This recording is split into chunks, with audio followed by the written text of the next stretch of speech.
কথা জিজ্ঞেস করে আর লাভ নেই। ওই নোটিশে লেখা আছে আমি কে। তুমি? আগে হ্যাঁ, তোমাকেই আমি খুঁজে বেড়াচ্ছি। আমার মাথার উপরে 1,00,000 টাকা পুরস্কার ঘোষণা করা হয়েছে, কিন্তু আমার বন্ধুরা এসে গেছে, তারা নিচে নৌকা নিয়ে অপেক্ষা করছে। তুমি মানে আপনি কেন এইভাবে আমাকে কেন অপদস্থ করলেন? কেন? আমি এই দেশকে ভালোবাসি, দেশের মানুষকে ভালোবাসি, আমি এই দেশকে স্বাধীন করতে চাই। আমি দুঃখিত, আমার কোনো উপায় নেই।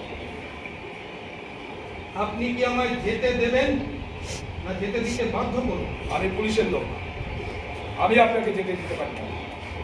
আমি ভেবেছিলাম আমার মুখের কথাতেই কাজ হবে। ওরা কারা? আমার লোকেরা এসে গেছে। আপনি নিশ্চয়ই আমার সঙ্গে শত্রুতা করবেন না?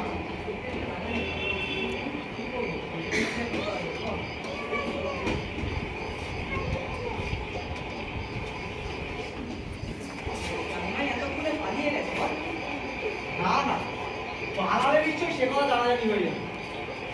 স্যার, এদিকে কেউ এসেছিল?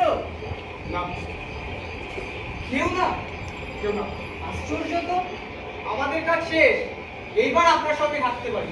কোনো দরকার নেই, তোমরা কি দেখতে পারো। কিন্তু আপনি যে বললেন তাড়াতাড়ি ফিরে আসতে, আপনার সঙ্গে থাকার জন্য। আমি যা বলছি তাই করো, যাও তোমরা, আর একটা কথা নাই। তাহলে আলোটা ওখানে রেখে যাই।